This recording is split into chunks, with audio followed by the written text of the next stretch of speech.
1, 2, 3, yeah!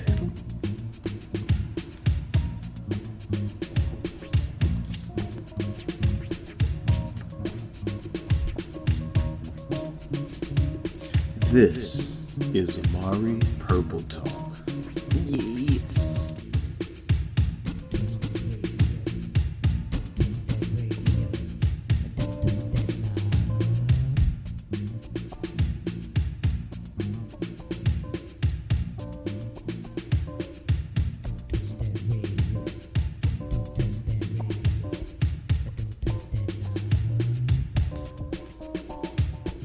We don't keep no outtakes in the house.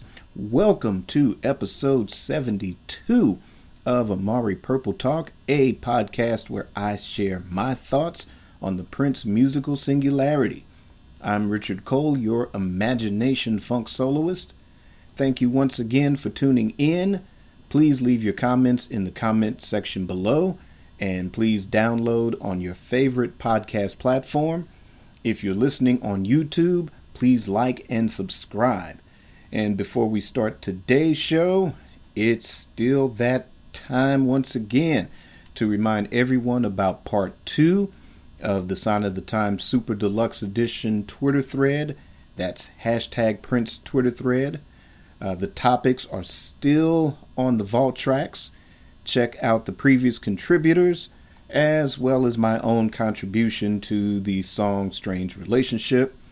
This week, it's a threefer. So on January 3rd, if you haven't had a chance to check it out, then go ahead and check out Roy Turner. That's at Tricky Kid 2 on Twitter. Check out his contribution for the composition In a Large Room with No Light. Then on January 5th, check out D'Angela Duff at Polished Solid. She'll be wielding 2 purple lightsabers. She'll be on a Ahsoka tip with both And That Says What and the track It Ain't Over Till the Fat Lady Sings. And then on January 7th, one of the new Purple Avengers on the scene, Robin Shemaze, with Miles Marshall Lewis's favorite track, Blanche. So this week, check out all of those Twitter threads and get some purple knowledge. And with that out of the way, let's get started. This is the first episode of 2021. Happy New Year to everybody. Did you get through it okay? Wasn't 2020 a drag? Well, here it is. New year. So let's get started. And I originally had a singular idea for today's show, which I'm still going to get into. And we're going to get into Michael Howe's interview that's been circulating on social media for quite a few days this past week. But as of yesterday, well, as I'm taping this show on Sunday, yesterday, which would have been Saturday, on social media, I've noticed there's been some rumblings about what's been going on the different streaming platforms and what people have noticed. And that's where we're going to start our first topic today. And basically that question is, has the Sony agreement already started? Okay, so if you've been on Apple Music here in the United States, you might have noticed a few things that might be a little different. Mainly the Lovesexy album, which originally on CD and on the streaming platforms was one singular track sequence of the entire album, meaning that you couldn't skip from Alphabet Street and just go to Positivity. You had to sit there and you had to listen from I Know and just go all the way to the end at Positivity. So whatever your favorite track is on that album, unless you've had like the cassette back in the day, or if you had the vinyl, could you just play your favorite song only? If you had CD or if you're listening on streaming, the only way you couldn't get through it. So first thing that was noticed Saturday was that now you can listen to the individual tracks. So if you just feel like you're in the mood to listen to Anesthesia, boom, you can just go on Apple, pull up Love Sexy album, play it. If you want to hear just Glam Slam, if you just want to hear I Wish You Heaven, you could do that. If you want to just shuffle the album, you can now shuffle the album. In addition to that, when you scroll through your favorite album or Prince album, underneath you'll see, the legal language that's underneath, where in this case with Love Sexy, that's one of Prince's classic Warner Brother albums. Originally you would see, licensed by Warner Brothers. In this case, you now see licensed by Legacy, under exclusive license by Legacy Recordings. And some people have been doing some checking. Now, depending on where you're looking, when I went to look, of course, with Love Sexy, it has the Sony Legacy license. Also for Diamonds and Pearls and the Symbol album, which from this point forward, I'm going to call it the Three Chains of Gold album. I'll get into that probably in another episode. But for those two albums, or three albums, there was the license by Legacy Recordings. Everything else that I've looked into didn't have, it was still licensed under Warner's, as far as the classic albums. Of course, you want to skip the soundtracks, Purple Rain and so on and so forth, because those are always going to be under Warner Brothers. Then I jumped over to Spotify, and at the time that I looked, again, Saturday, it didn't quite have Love Sexy under the Legacy license. But what I did notice was that the first three Prince albums had the Sony Legacy license language, at the bottom of the screen. Okay, so now as I'm looking at Apple Music, and this is of course the very wee hours of Monday morning, January 4th, 2021. Okay, so if I select the Prince album, which is the second Warner Brothers album, so I have copyright 1979, NPG Records Incorporated, under exclusive license to Legacy Recordings. But if I jump over to Dirty Mind, it says copyright 1980, NPG Records Incorporated, under exclusive license to Warner Records Incorporated. Okay, now if, of course, 1999 Super Deluxe has Warner license, Controversy, Warner license, but if I select Around the World in a Day, copyright 1985, NPG Records Incorporated, under exclusive license to Legacy Recordings. So let's just sum it up to say that as far as your digital platforms go, I would say, I don't want to call it a slow transition, but the transition obviously looks like it has begun.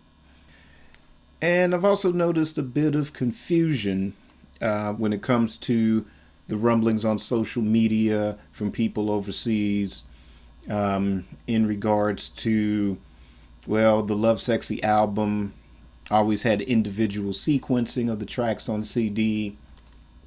And yes, that's true.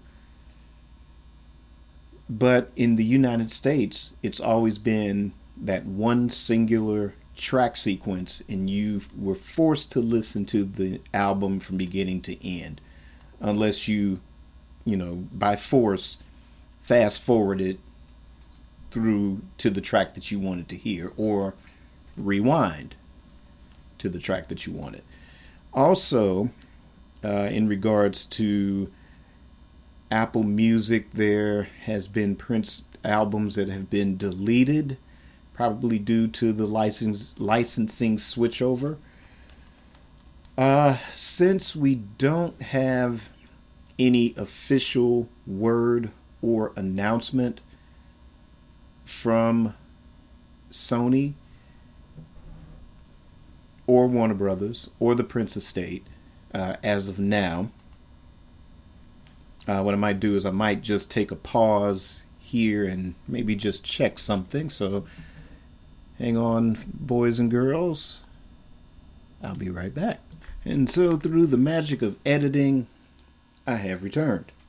All right, so basically I just checked the Sony Legacy website, checked on Prince's page, and there is actually no updated news in regards to the licensing with the classic Warner Brothers track. So on it, there goes that theory.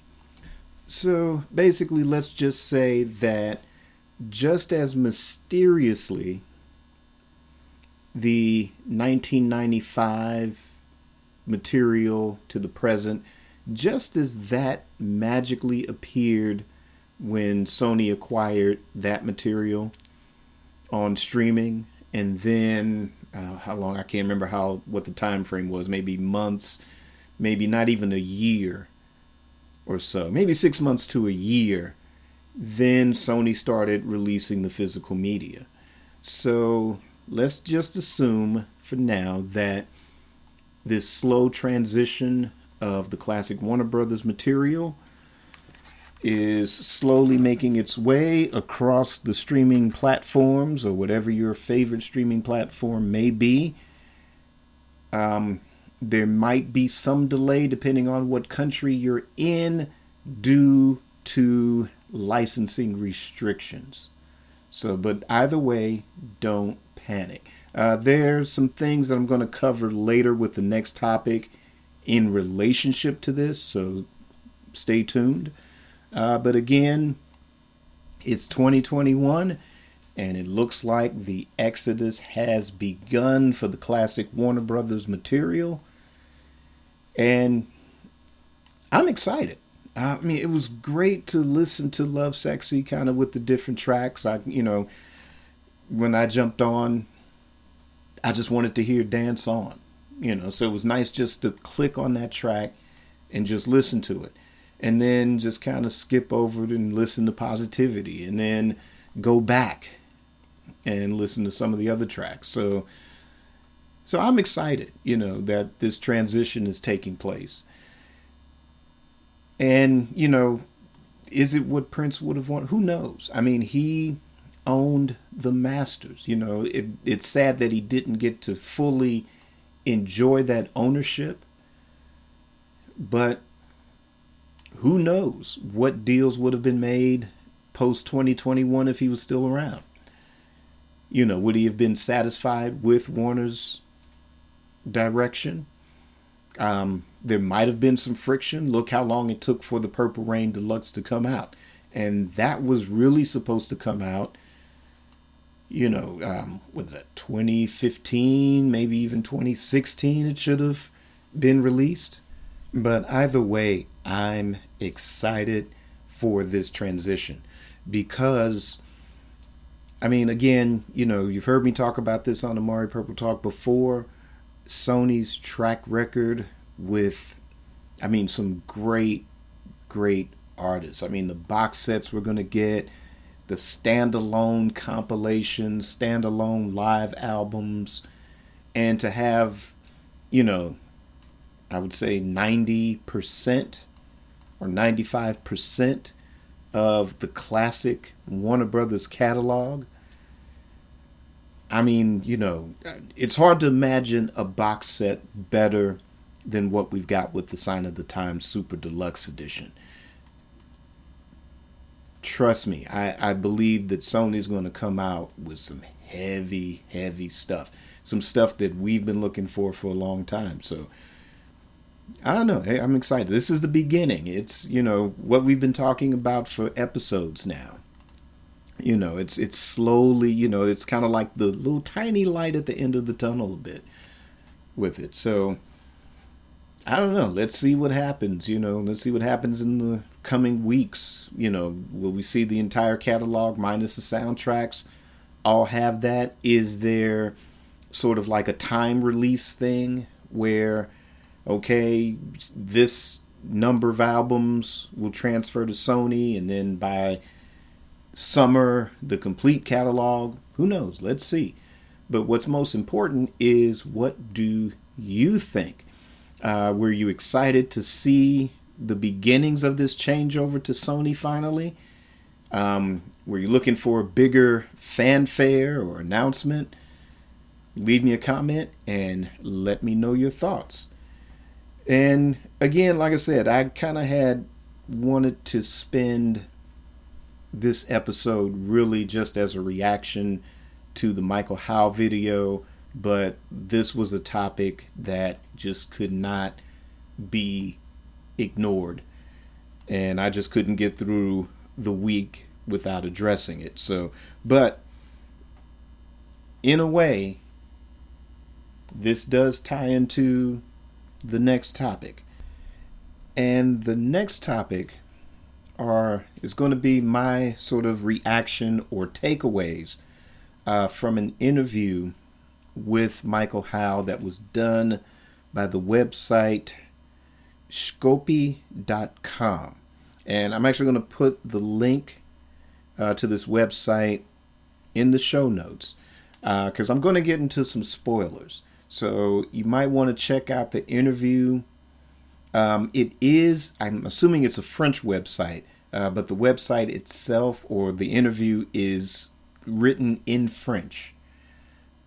So you may want to, if you have what type of mobile phone you have, or tablet or iPad, computer, whatever translation app or device or capabilities, I would recommend you utilize that if you're not fluent in French. So by all means, check it out. But they did an interview. The interviewers are Elvis Paisley and Raphael Melkai.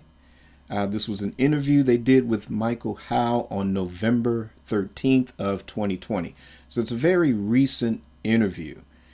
And, you know, I've been a champion of Michael Howe kind of post Purple Rain Super Deluxe, just based on the number of interviews that I have read about him. To me, he's the Kevin Feige of the Prince musical singularity, meaning that the reason, if you especially if you love Marvel movies, Kevin Feige, who's the head of Marvel Studios, the attention to detail, the attention to continuity, to connect those films together and keep the quality consistent. I mean, even their worst movies are still pretty darn good. So that's Kevin Feige.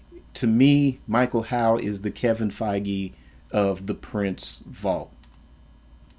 Now, but like I said, I enjoy reading interviews about him, and it's kind of along the lines of, I don't know, the closest in comparison is the excitement that I hear from him is the same excitement I hear from, say, like Eddie Kramer or John McDermott whenever they talk about finding things in Hendrix's vault, or whatever project that they were able to spearhead, or things of, I don't know, just kind of Well, we found this track, but instead of putting it out right now, we decided to save it and it should go to this box set or it should fit on this compilation or whatever. There's a plan.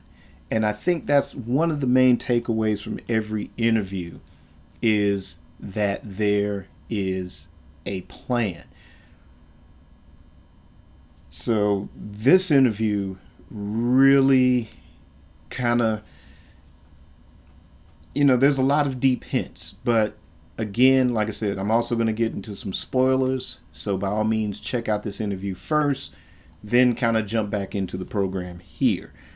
But kind of due to what we've just talked about in regards to the licensing switching over and a lot of questions that people might have, the first takeaway is a comment that was based on this particular question.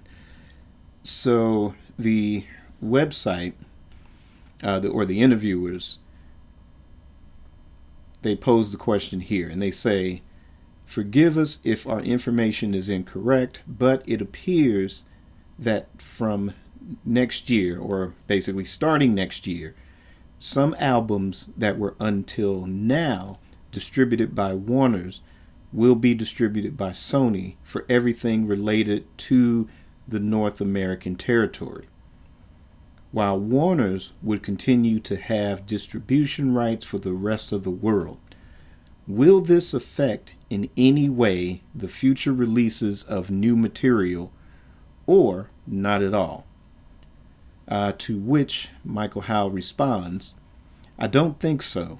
In fact, the agreement with Sony concerns only the United States and not all of North America. It will indeed be a directory shared with Warner's for the rest of the world. But I repeat, it will not affect the decisions of the estate and what should or should not come out. I want to clarify that Sony and Warner's are very collaborative and eager to pool their know-how. And I can't imagine for a moment that there may be any problem in the future." All right, so I want to revisit this part of the response. The agreement with Sony concerns only the United States and not all of North America. It will indeed be a directory shared with Warner for the rest of the world. Okay, so basically what that means is that they will distribute, or Sony will distribute, any future project regarding the Classic Warner's material. They will have the license to do that. So, say for instance, if in Around the World in a Day Super Deluxe drops in 2021, then that will be distributed by Sony only in the United States. The rest of the world, and that includes, as far as North America, it includes Canada, Mexico. Yeah, well, actually, Mexico is Central America. My apologies. But Canada, for one, that will still be distributed by Warner Brothers. So basically, whatever license agreement is that, or say Apple Music, Spotify, Tidal, again, whatever your favorite, Amazon Music, whatever deals that they have with those streaming platforms, Warner Brothers will be the ones to continue to facilitate those relationships. Okay, so that right there was a big eye-opener for me. If you've heard episodes of Amari Purple Talk, and we've always touched on or discussed if I've answered questions regarding Sony's ownership or license of the classic Warner Brothers material, this clearly spells it out. And the second part of this response, it's very telling as well.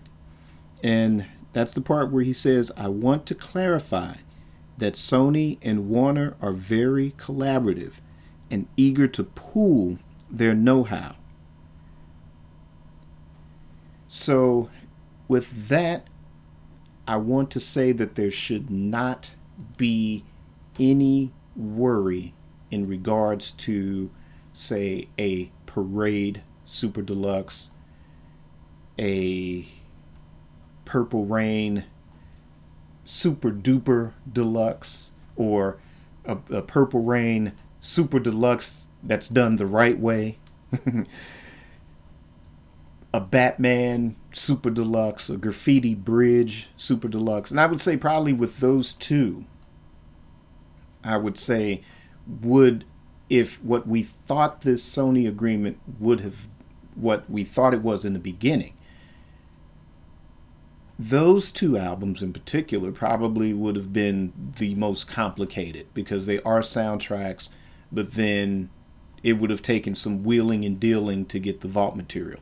But with this statement that clarifies that there will be no issues regarding whatever vault tracks are included in any future Super Deluxes in regards to the soundtracks.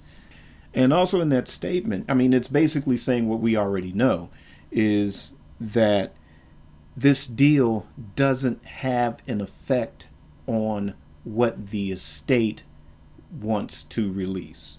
So any decision that the estate makes, whether it's Warner Brothers, whether it's Sony, they really don't have any influence on what decisions the estate wishes to make in regards to if it's a Parade Super Deluxe, if it's a Diamonds and Pearls Super Deluxe, if they want to just do a standalone live release from the vault. So this deal does not affect that at all. But that statement hopefully will clarify a lot of questions and confusion a lot of people in the Prince musical singularity may have in regards to that from this point going forward. Okay, so with that out of the way, so I want to address a lot of the other takeaways from this interview. One of the main takeaways is how the archive process is being done. And apparently it's done chronologically. So for a lot of fans of, say, the later eras,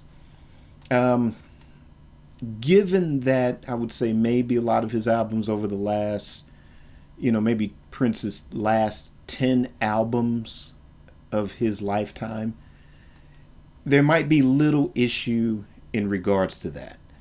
Maybe the vault material pertaining to that, so say, Musicology, Planet Earth, Rave, Artificial Age, there may not be too much of a problem in archiving that, because hopefully that was done with more state-of-the-art technology, and hopefully that was archived a little bit better than, say, a lot of the stuff from the 80s and maybe even the early 90s. But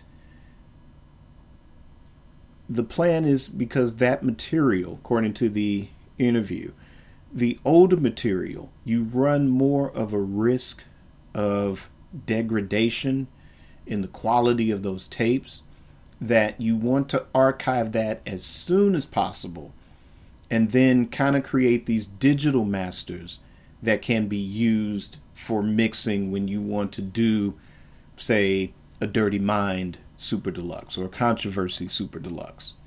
So you basically want to archive that material and protect it So basically, you don't want to have to touch the original source material again, because it's already been through some wear and tear. And a lot of that stuff, even though it was in a vault, it wasn't archived, I would say, 100% in an efficient manner. So, yeah, so basically a lot of attention to detail when it comes to the older material. Another takeaway regarding the Paisley Park artists, so, Jill Jones, Sheila E., Taja Seville, Madhouse, those albums, us as fans, we want those albums. And even though that's something that's not given the highest priority, the takeaway from this interview is that they are aware of it and that they will be released one day. And I'm fine with that.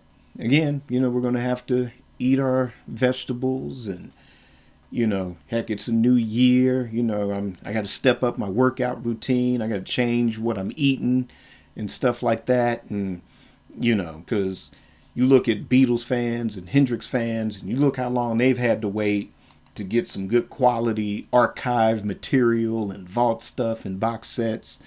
So, we got to be around for some of this stuff, because some of this stuff we may not see till, 2040. So we better get ready. So, but the good news is that we are going to see some reissues on those artists at some point. They haven't forgotten us on that one. Another takeaway was the Black Album. And with this one, so I'm going to share this response that he gave about the Black Album. And, in the comments, let me know what you think this could possibly mean. So his response in regards to the Black Album: indeed, there is a possibility that the Black Album can come out, even if it is not a release that we are thinking about in the immediate future. In any case, this possibility is very present. We are fully aware that this is an album that fans appreciate, not to mention its impact on Prince's creativity and his close, or I guess meant to say its close link with Lovesexy. We really want to present the Black Album in the best way possible, in the most respectful way possible. Even if I repeat, this release, in my opinion, will not necessarily be released in the coming year. In any case, it's something we actively talk about among ourselves. So, my takeaway is that they are going to include this as part of a Lovesexy Super Deluxe Edition. And it may mean that we will not see a Lovesexy Super Deluxe Edition in 2021. But does it mean we'll get one in 2022 or 2023? That's a possibility.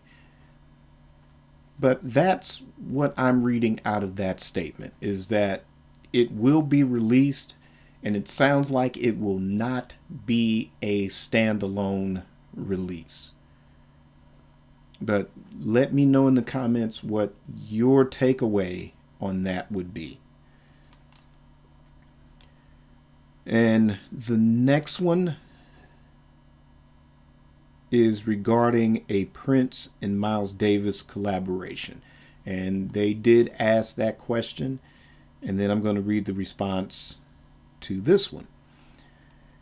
So Michael House says that there are things that exist, but that appear for the most part to be unfinished.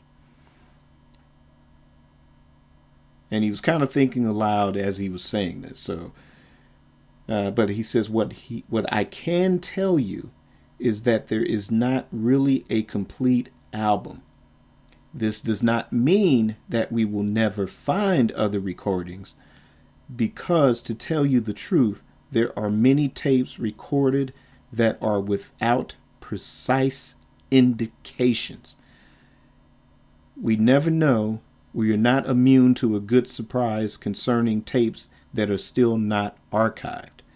However, as things stand, there is not enough material to build an album. These are really bits of things that Prince submitted to Miles, but without really being able to end up anywhere. And it's with this statement that, it really put me into the mindset of reading an interview with Eddie Kramer or John McDermott. Sometimes they've been interviewed together. And when they would talk about, I remember this was right around the time of the first Jimi Hendrix box set. It was the Jimi Hendrix Experience box set. And they would talk about when they were compiling it, how, they would, find a tape that they thought didn't exist, or it's a tape that they thought was lost forever or erased or whatever may have happened to it. But they find it and they were able to clean it up and it made the box set.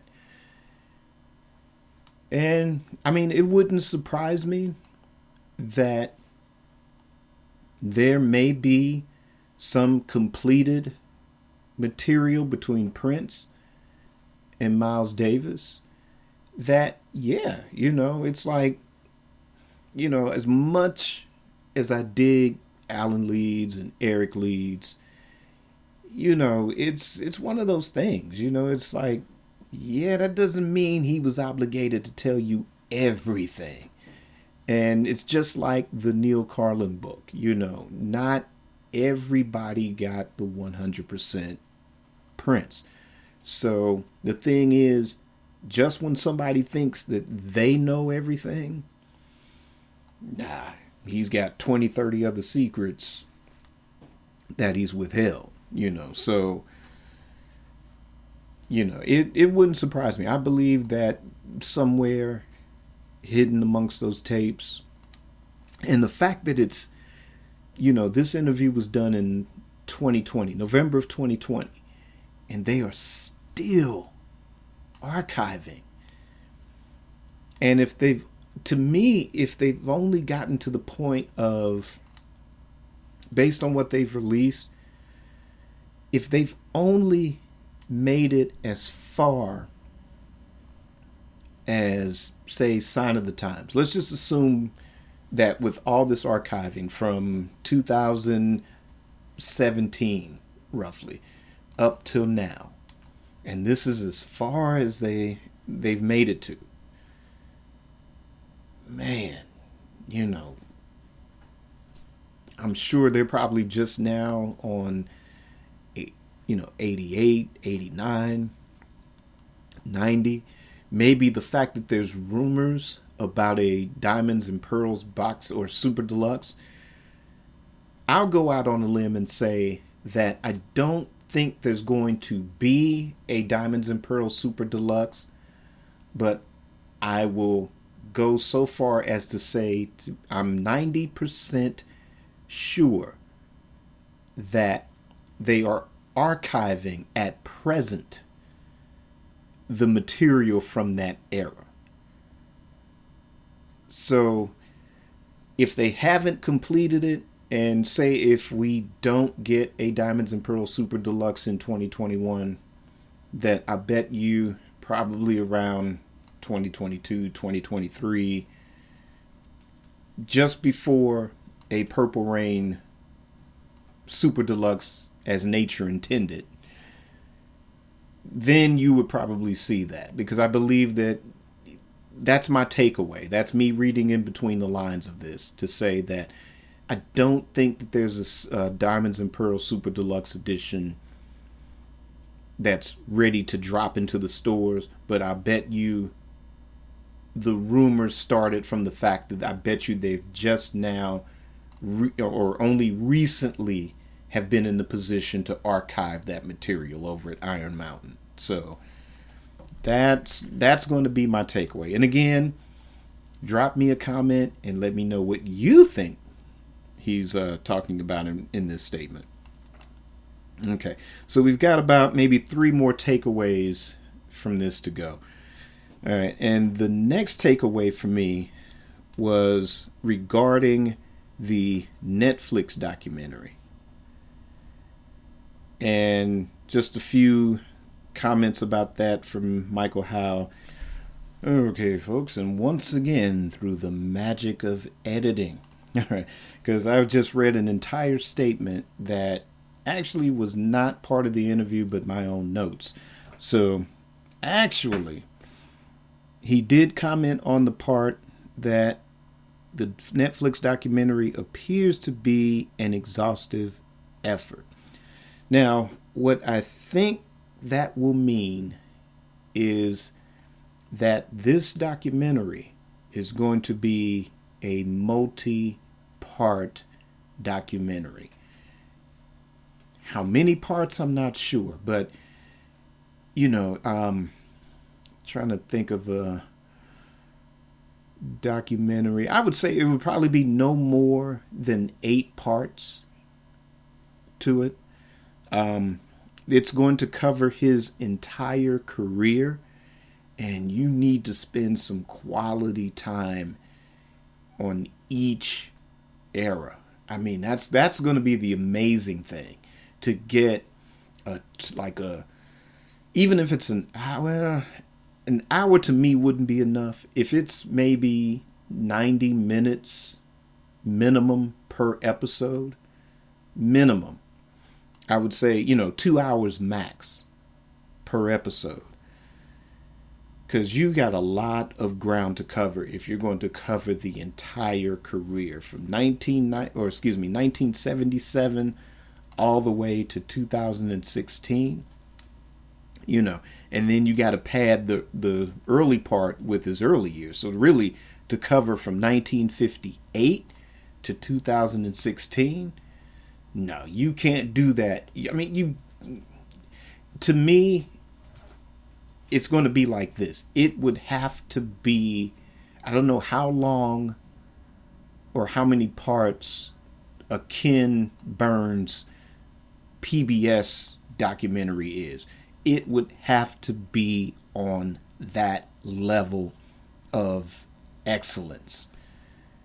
I mean, basically, yeah, steal everything you have to from Ken Burns to make this documentary for Netflix work. I mean, steal the tricks. Critics be damned. Just, oh, they're copying Ken Burns. It's Civil War. It's baseball. It's jazz. Yes, steal from all of those. Because that's the only way something like this is going to work. If you're going to cover that amount of time and give it that much attention to detail, then yes, by all means, that's my big prediction, is that the Netflix documentary is going to have to be on the scale of a Ken Burns PBS documentary in order for it to work. And just the fact that they are taking the time to go that deep into it, the fact that they have access to the vault and whatever archive material, that's going to mean photographs, film, video, whatever is needed to make this work, then yeah, I'm excited by that prospect. Because it's I'm going to say that there might even be an accompanying soundtrack, and to me that would have to be also on like a Beatles anthology level. To me, I don't want it with this. I don't think I want not even a 2 CD soundtrack. This is going to have to be something, again, steal from the Beatles anthology to make this work. A documentary of this magnitude and the amount of archive material, yes, you're going to have to come out with a Prince Anthology 1, a Prince Anthology 2, a Prince Anthology 3, 2 CDs each.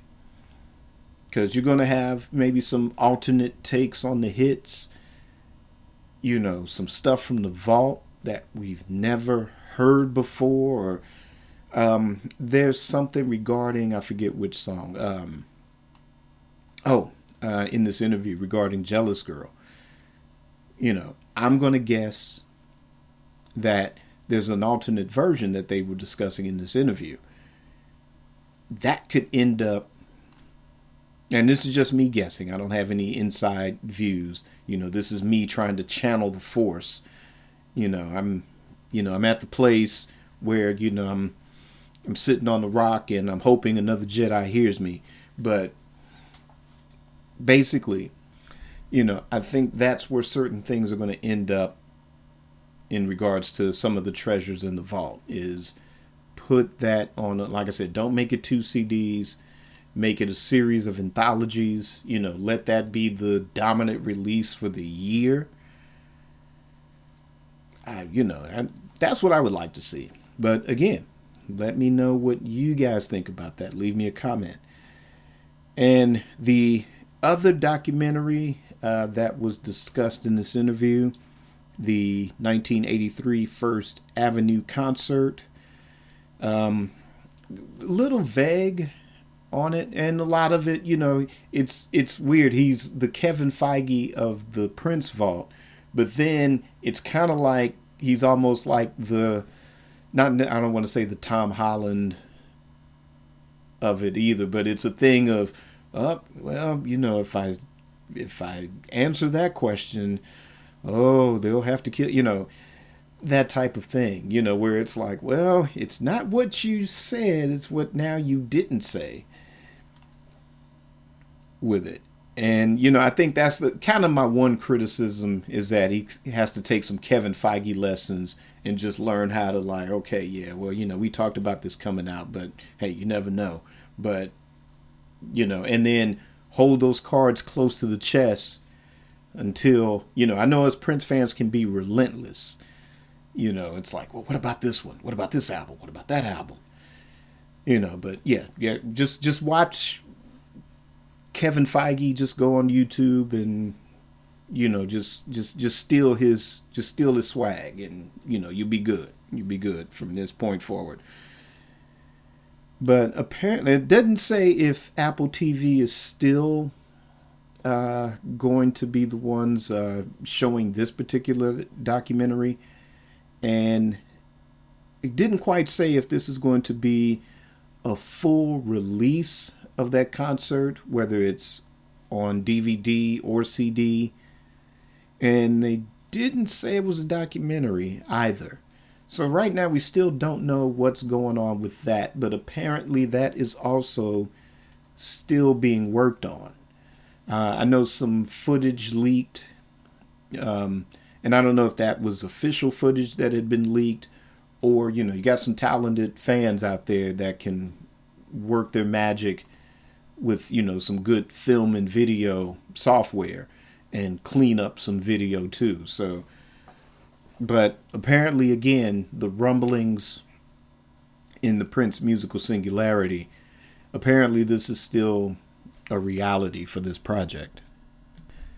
And the final takeaway is about Purple Rain Super Deluxe getting a much more deeper dive the next time.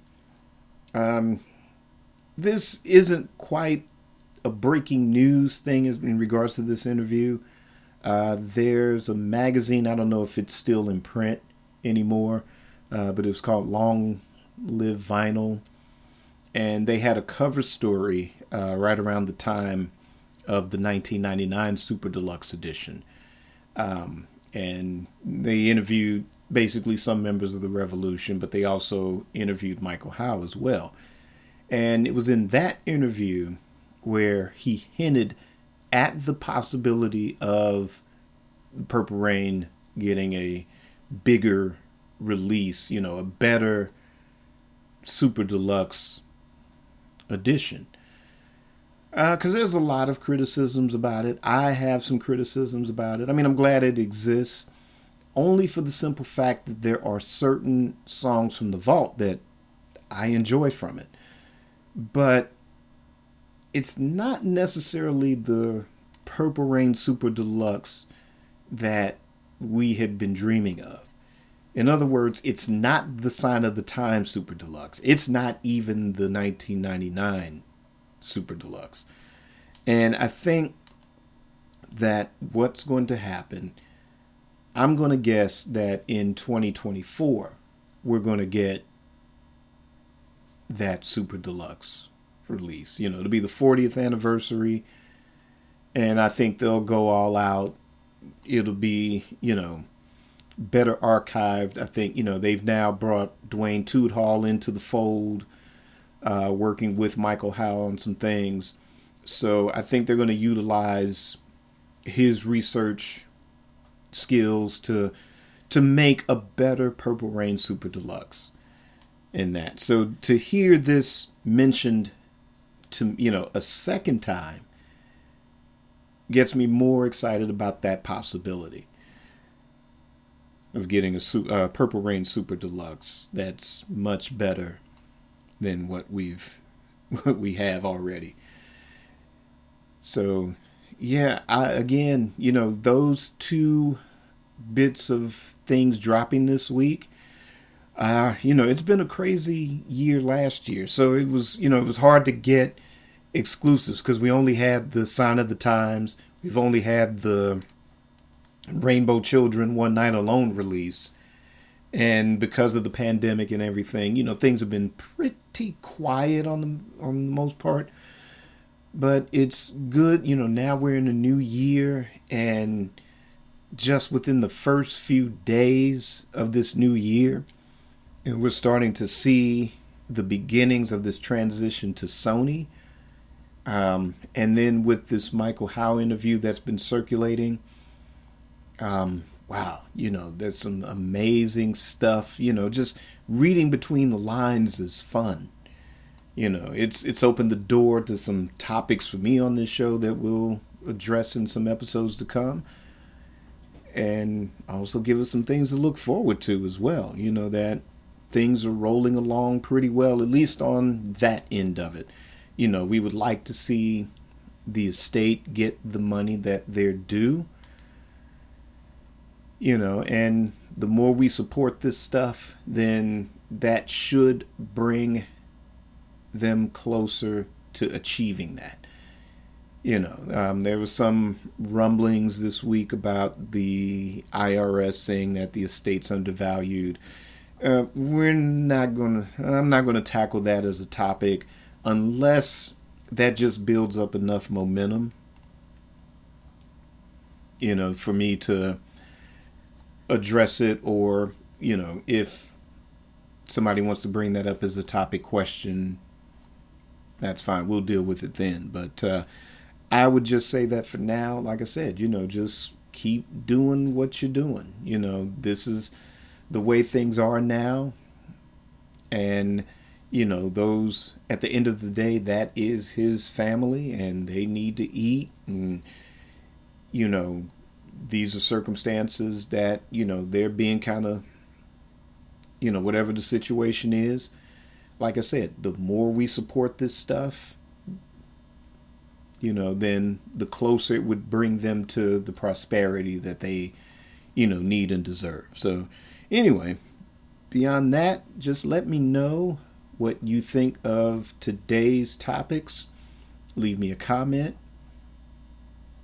Especially with the Michael Howe stuff, that we covered a lot of ground with that one. But, what was your takeaway? Like I said, check out the interview. Leave me a comment. Let me know what you think. Or are there some things in that interview that you would like me to discuss in a future episode? Of course, you can always check the links in the show notes on how to submit a question or topic, and use the hashtag Amari Purple Talk, and I just might address your question and topic on a future episode. And that's going to wrap it up for this week, and I will see you again next week. Don't forget to follow me on social media at RichardCole_now on Twitter, and on Instagram, RichardCole_Amari. Check out my website, AmariCommunications.com. Buy some Amari Purple Talk gear, t-shirts, coffee mugs. Amari Purple Talk masks are available. Also buy some other Amari themed merchandise. It's all designed by me. All the proceeds help to keep this show going and to finance some projects that I'll be announcing in the weeks to come. So by all means, check out that website. Be peaceful, be safe, be healthy. Take care of yourselves, take care of each other. And until next week, keep it purple and on the one.